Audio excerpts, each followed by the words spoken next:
Me llaman el desaparecido, cuando llega ya se ha ido. Volando vengo, volando voy, deprisa, rumbo perdido. Cuando me buscan nunca estoy, cuando me encuentran yo no soy el que está enfrente, porque ya me fui corriendo más allá. Me dicen el desaparecido, fantasma que nunca está. Me dicen el desagradecido, pero esa no es la verdad. Yo llevo en el cuerpo un dolor que no me deja respirar. Llevo en el cuerpo una condena que siempre me echa a caminar. Me dicen el desaparecido, que cuando llega ya se ha ido. Volando vengo, volando voy, deprisa, rumbo perdido.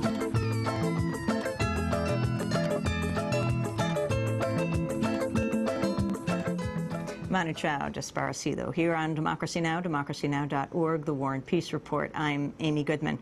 Well, the yes men have struck again. On Tuesday, a man claiming to be a representative of Halliburton gave a presentation at the Catastrophic Loss Conference at the Ritz-Carlton, Amelia Island, Florida. The conference included leaders from the insurance industry. The phony spokesperson gave his name as Fred Wolf and began by warning conference goers of the dangers of climate change. So first of all, let's define our words.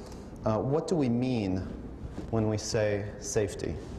For us in the corporate world, it's quite simple. We mean the safety to achieve what we need, how we need it, and when we need it.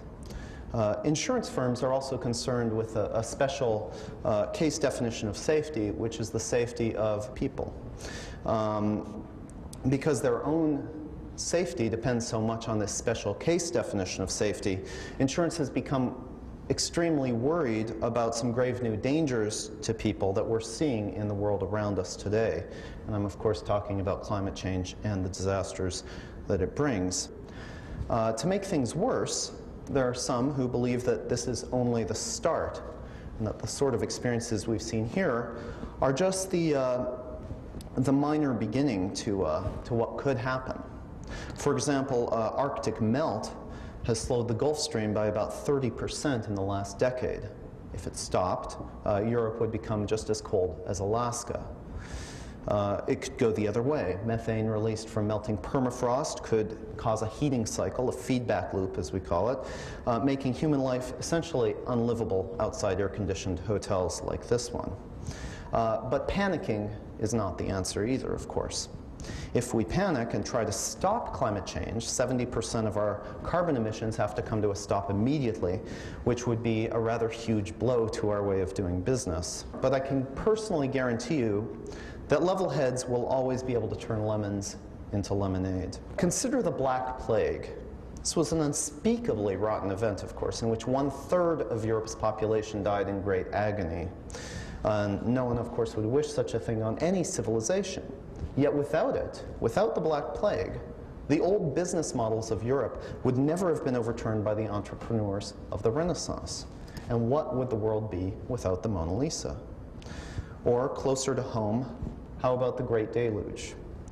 This world-ending disaster, literally, was surely seen as a terrible catastrophe by Noah's contemporaries and perhaps by Noah himself.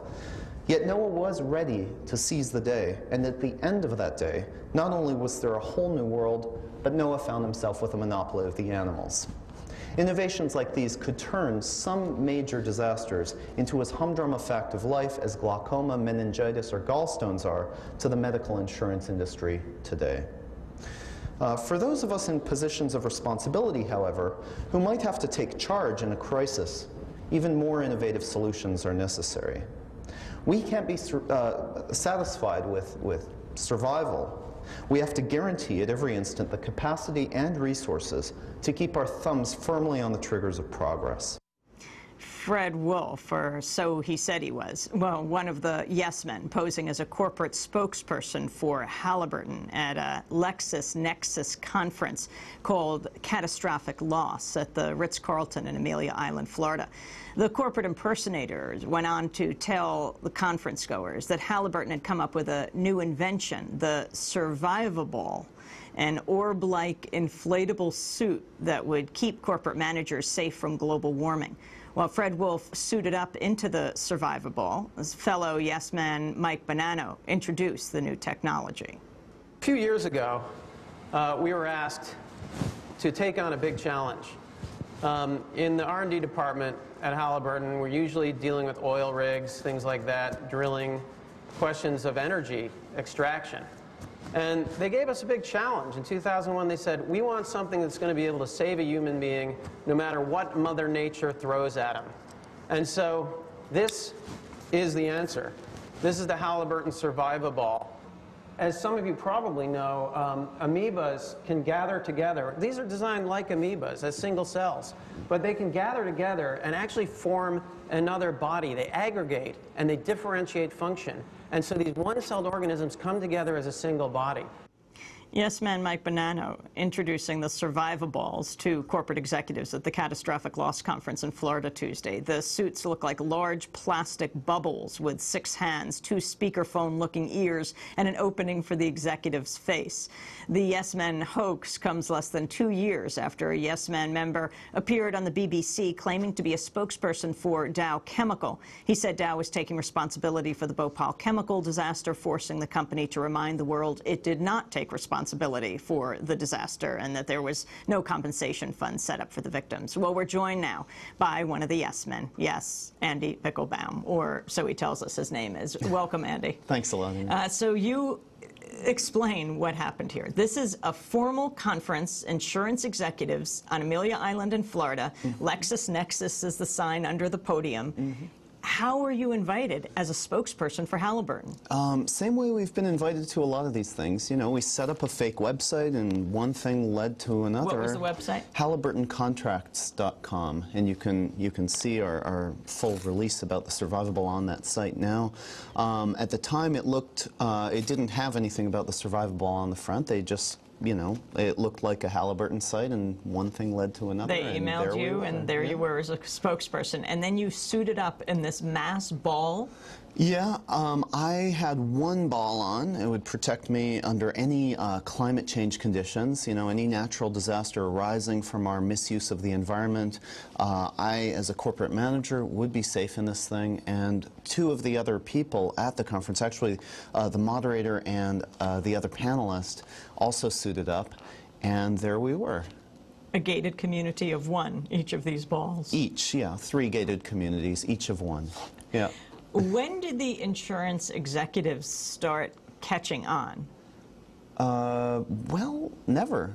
Yeah, one of them kind of got it, I think, one of the people in the audience, and found it very funny, and, you know, said he basically couldn't believe it. He happened to be the next speaker and said to Mike, I just can't believe I have to follow that.